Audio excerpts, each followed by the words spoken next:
Thank you very much, Dr. and especially for the slides at the end. Those were great. We do have comments. Y'all okay for about another 10, 15 minutes? Richard Bourne and I promised to speak very quickly. Don't we, Richard? So allow me to introduce now the first of our discussants, Richard Bourne, who is the Senior Curator of the David and Alfred Smart Museum at the University of Chicago. Hit it, Richard.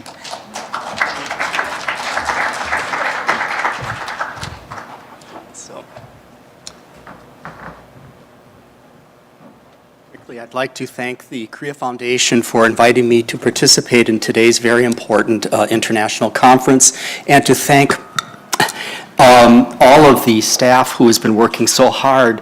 If you've ever organized an event like this, you understand what goes into coordinating that everyone in the room right now is here doing something important. So, in reviewing the excellent and informative papers presented in this session, I was struck by the unity of past collecting practices and present-day museum activities in overseas museums that underline the various strategies of public diplomacy, as Lee so eloquently discussed just now, of the Korea Foundation's ambitious and welcome efforts to promote the globalization of Korean art and culture. This is most visible through its active support for overseas museums in the form of dedicated Korean art galleries and Korean studies abroad through intellectual exchange, notably in the annual KF Workshop for Curators of Korean Art. Briefly, by way of summary, 1. In the last century, Korean art collections, large and small, focused in fine arts and ethnographic and natural history museums in the United States, frequently as donations resulting from the passion of private collectors. 2. The lack of curatorial expertise for such works in public collections due to the absence of qualified Korean art curators often resulted in misattribution, poor cataloging, and under-researched collections of Korean art and artifacts in foreign museums. 3. From the late 1950s, major loan exhibitions from national museums in Korea raised the popular awareness of traditional Korean art abroad. Beginning in the late 1980s, the creation of dedicated galleries of Korean art sometimes included local philanthropy, as we saw with San Francisco, but more frequently was made possible through the financial support of the KF. 5. There is a desire today for vigorous publication program, whether for special exhibitions or for permanent collections. 6. Despite remarkable advances through the KF Workshop program, there is a continuing recognition of the need for qualified curators to oversee Korean art collections and galleries abroad, underscoring the great relevance of the KF Workshop program. One important recent initiative is the establishment of short-term residencies of Korean scholars in the Asian art departments in American museums. 7. Hand in hand with the establishment of Korean art galleries is the host museum's desire for appropriate educational programming, whether broadly conceived around traditional Korean culture or more focused on specific Korean works of art in a collection, or those of historic periods of collection strengths, for instance, ceramics of the Goryeo dynasty. Since its founding in 1981, the KF has established many programs to address systematically at the highest professional level the weaknesses, but also potential strengths of this history of Korean art and public collections abroad. The presentations by Keith Wilson and Jay Hsu provided in detail and with revealing statistical quantification wider practices and specific programs set in motion by the KF that have so significantly altered cultural expertise in participating museums with and without designated Korean art galleries. This history of partnership between KF and participating museums has also generated intellectually rigorous exhibitions and related programming, such as international conferences, for the most part centered on the traditional arts of Korea. Some such events are geared to the general public, of art lovers who may be new to Korean art, others directed to repeat visitors eager for enhanced experiences of Korean art and culture, and still others to the academic community seeking in-depth scholarly inquiry, often based on most recent research. Such varied programming satisfies admirably the requirements of public diplomacy by adjusting its outreach to the knowledge, experiences, and expectations of quite different audiences. This is all good news. As an individual who has attended 12 workshops and has been an observer at another, I have firsthand witnessed how meaningful the KF workshops have been for repeat and new participants, and that in many ways the workshop format has surpassed its stated goals of raising awareness, appreciation, and the better understandings of those Korean art and artifacts today located in public collections outside Korea. Certainly, 14 years of annual meetings have brought about a rich and ongoing exchange of recent research findings and other news of activity in the field among workshop curators and their museum and academic counterparts in Korea. There is as well an equally important byproduct of the workshops, the complex network of contacts and shared information that has arisen among the foreign curators themselves. This has simultaneously translated into a fruitful, multifaceted, and mutual interaction among KF workshop participants and the growing numbers of Korean museum directors, curators, academics, and artists to whom we have been introduced largely through KF workshop activities, very much discussed by Keith in his presentation. In reflecting on these papers, I raise a few thoughts to our speakers and audience. One, the topics of several recent KF workshops have addressed traditional Korean art from a wider East Asian perspective. In most museums, Chinese, Japanese, and Korean galleries, or defined spaces within the designated Asian galleries, are geographically defined and works installed accordingly. In a special exhibition of our Korean collection at the Smart Museum mounted in 2012, select examples of works of Chinese or Japanese origin were introduced as counterparts to the Korean works to position better visitors to see and compare for themselves the rich interregional activities of East Asia and Korea's diverse contributions across East Asia as recipient of foreign ideas, transformer of received forms, and transmitter of its unique cultural splendor abroad. Is this a strategy that can or should be applied to current and future Korean art galleries in museums abroad?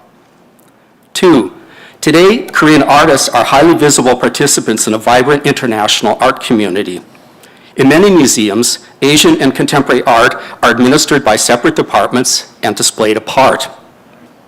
My museum has introduced modern and contemporary Korean paintings, sculptures, and ceramics into its permanent collection displays. This is also a situation for our Chinese and Japanese art. We have especially chosen works of art that best exemplify the persistence of traditional modes of art making within a present-day Korean art world that embrace as well a lively global network of collectors, galleries, and museums. This has proved popular with both our education department and the general visitor. Is it important that a museum-going public outside Korea experience the continuity of Korean art in all its full chronological expanse, beyond traditional and classical traditions from prehistory to the end of the Joseon dynasty and into artistic practices of the colonial period and later into the 21st century? In this approach, my museum is not alone, but perhaps in the minority, and I would acknowledge, among others, recent installations in the Korean galleries, as we saw today, of the Museum of Fine Arts in Boston, the Houston Museum of Fine Arts, and also through visits I've taken recently, the Metropolitan Museum of Art in New York. Three, our three speakers address various successful approaches concerning the training of curatorial staff responsible for Korean art collections in foreign museums. Foremost, the KF Workshop for Curators, and the evolving practice of short-term guest curatorial residencies of specialists from Korea in American museums. For our 1996 Fragrance of Ink, Korean literati painting from the Joseon Dynasty, a loan exhibition from Korea University Museum, we built into the exhibition costs the residency of a curator from Korea University Museum at each of the venues of the American National Tour. In Chicago, the Korea University Museum curator, Dr. Kim Woo Lim, who is now director of the museum in Ulsan, not only reviewed during his tenure our Korean art holdings, conducted Korean language tours of the exhibition, and served as a liaison to the large Korean American community of Chicago and the local Korean language media, but he also attended our weekly senior staff meetings and worked with educators, registrars, and marketing and publicity staff. This residency was not only for our benefit, but responded to Korea University Museum's wish to learn more about American museum exhibition, collection, education, and publicity practices. 4, although there are today only 2 university programs in the United States with dedicated historians of Korean art, other American university art history departments have Korean or Korean American doctoral candidates, usually working in Chinese or Japanese studies, who often have BA or MA degrees in Korean art history from universities in Korea. This is a rich resource that my museum has tapped into for basic collection research, including the transcription and reading of seals and inscriptions on paintings, and the creation of comparative imagery and article files located in Korean language publications. 5, Lee Sung-mi addressed a language barrier, and I would like to move that topic into a slightly different direction.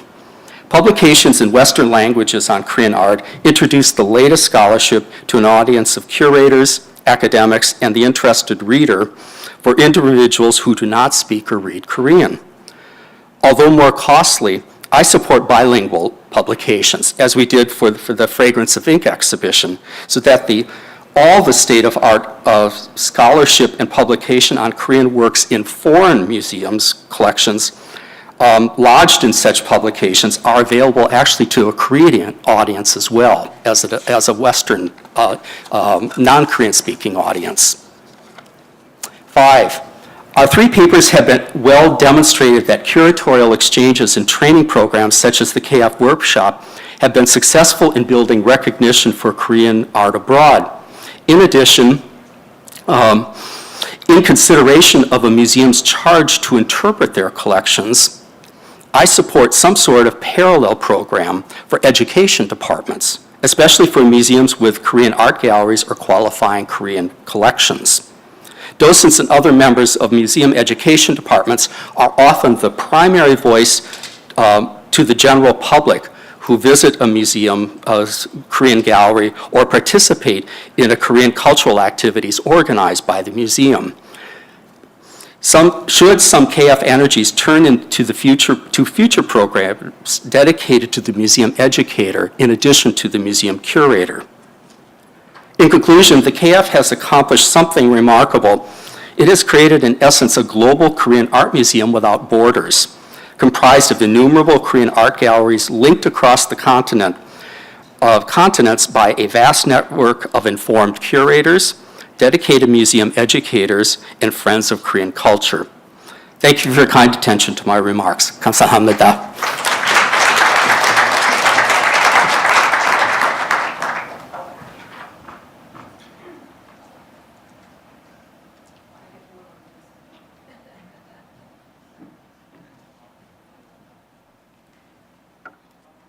I appreciate the little box. Thank you, Richard.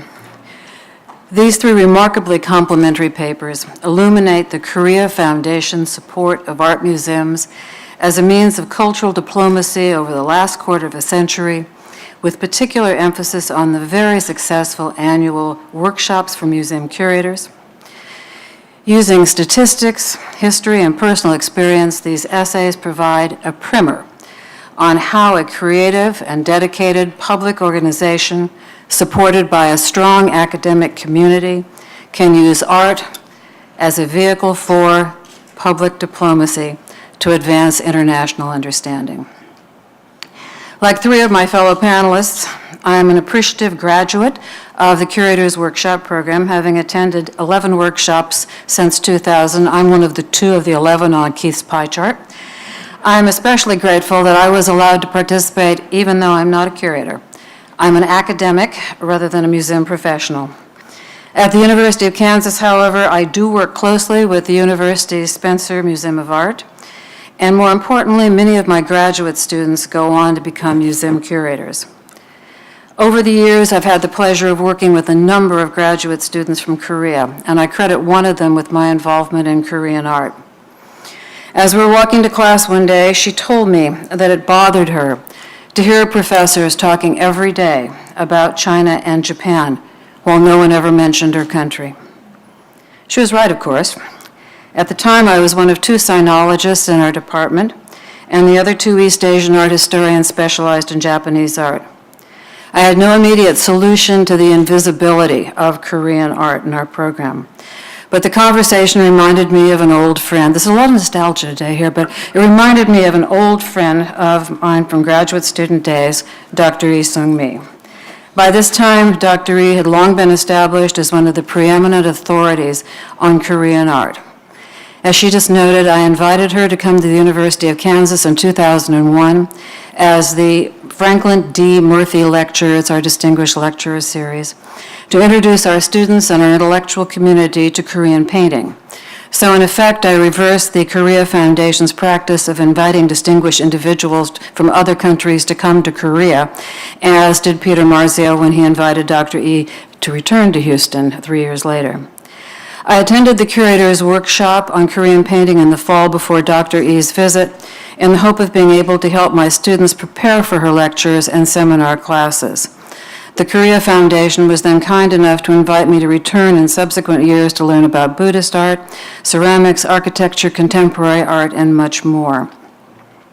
Through these intensive courses, I gained enough knowledge to begin offering an introductory class on Korean art for undergraduates.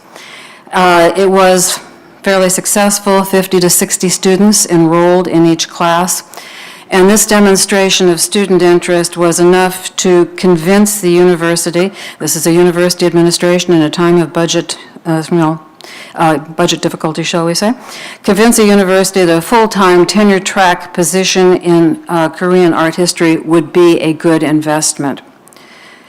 With the generous support of a seed grant from the Korea Foundation, then, we were able to hire Dr. Maya Stiller, a specialist in Korean Buddhist art. Dr. Stiller is now teaching 4 Korean art history courses a year and participating in doctoral committees. She will soon start accepting her own graduate students, her own doctoral students in Korean art. Thus, Dr. E's visit in 2001 to the University of Kansas set the university on a path that 12 years later resulted in the doubling of the opportunities for students in the United States to pursue doctoral degrees in Korean art history under the direction of a professor that herself has a PhD in Korean art history. The other professor is, of course, Dr. Brooklyn Jungman at the University of California, Los Angeles, who's been very supportive of the Kansas graduate students over the years. Given my perspective as a university educator, I'd like to pick up on Dr. E's discussion of, quote, the problem of how to approach the training and recruitment of Korean art curators abroad. In her written paper, Dr. E focuses on students in Korea, as she mentioned, I would say. But she also notes that increased training of Korean specialists in universities in the United States will also help, quote, alleviate the shortage of trained Korean art curators. Dr. Shu likewise addresses the question of training and introduces 2 students in the U.S. as examples of what is possible with good financial support. A Korean-American curatorial assistant who received a scholarship from the Overseas Koreans Foundation for master's thesis research in Korea, and a Korean graduate student studying Chinese painting at Stanford University who received a Korean Foundation museum internship available to junior-level professionals from the Republic of Korea. Dr. Shu's examples prompt me to note that the University of Kansas, like UCLA, now has the capacity not only to train PhD specialists in Korean art, but also to provide other levels of specialization in the field. Doctoral students specializing in Chinese and Japanese art, for instance, can develop a secondary specialization in Korean art by taking Dr. Stiller's classes. Our MA program can now train generalists in East Asian art who are equally at home in Korean as well as Chinese and Japanese art, and thus prepared to become curators perhaps in smaller museums with Asian collections, or to work in education units, registrar's office, and other departments of larger museums. Thus, both our PhD and MA students will be taking knowledge of Korean art into many types of museums and positions, resulting in more exhibitions, better interpretive materials and educational programs, and greater appreciation of Korean culture beyond the major metropolitan areas of the U.S. Kansas is, after all, well, you know where Kansas is, the middle of the country. In case I've made it sound as if Dr. Stiller's arrival at the University of Kansas is all that's required to train future curators of Korean art, I must sound a few cautionary notes. Her students will need more than just excellent classroom instruction and mentoring in Korean art history. They will need many of the same things that Dr. E identified in her written paper as necessary for students training in Korea, including high-level language skills. Ideally, these skills will be acquired in part by studying Korea. However, to date, with the exception of U.S. government language study fellowships for U.S. citizens, most fellowships for graduate study abroad are given for dissertation research. In my view, support for study abroad in Korea at the pre-dissertation stage is also critical. Ideally, the study would include some form of museum experience as well as language training. And I tell you this on the basis of personal experience. When I was a graduate student in Chinese art history at the University of California at Berkeley, students who were not native speakers of Chinese went to Taiwan and then later to China after they finished their MA. They did this in order to bring their Chinese up to the level that was necessary to proceed on for the PhD. While we were there between our MA and PhD in Taiwan, we spent days in the gallery of the National Palace Museum. And the museum also hired us to do fairly low-level things, such as translating gallery labels into English. But it was an indispensable part of our training. In addition to language training, good old-fashioned connoisseurship is still essential, and this requires first-hand study of objects. Even students with access to major collections like those of the Asian Art Museum of San Francisco or the Los Angeles County Museum of Art still need to see more objects than those that are available locally. This need is especially acute for Kansas students, given the university's location in the Midwest. The Spencer has a growing collection of Korean art under our, especially growing with Chris Erkins at the helm. We have some choice objects. The nearby Nelson Atkins Museum has some good examples too, but our students need to see much more. This might be accomplished in two ways. Either they can go to the objects or the objects can come to them. As to the former, internships like the one at the Asian Art Museum of San Francisco are prime opportunities if they meet the qualifications currently listed. Travel grants, I'd like to suggest some other ways. Travel grants for short-term study at museums would be another means to take students to the objects. And here I'm thinking of the model that a lot of East Asian libraries use in the United States, that East Asian libraries offer travel to collection grants. I think museums might do the same thing. Traveling seminars are yet another possibility, and here again I find a model in my own graduate student experience when James Cahill secured funding to take his entire seminar. There were 9 of us. We were known as the Red Detachment of Women. He took his entire seminar to Cleveland, Boston, New York, and Princeton to visit museums, talk to curators, and view objects in storage. It was the first time I'd ever been out of California. It made an amazing difference. These traveling seminars are remarkable opportunities. As for bringing objects to the students, museums that have Korean art but no in-house expertise in the field might send, in fact, please, send objects to the Spencer Museum of Art for our students to study. The sending institution would gain new knowledge of their objects while contributing to the training of the next generation of curators. I've used my home institution as an example, but as more Korean specialists join art history departments in North America and around the world, we need to find ways to ensure that their graduate students not only develop a deep knowledge of Korean art history, but also emerge with excellent language skills and discerning eyes. I'm sorry I didn't ask you any questions, but I hope that you will have questions and you'll bring back to the discussion period later this afternoon. With that, I release you to the coffee. Thank you. Thank you, Professor Helfler, and thank you to the speakers of the session too for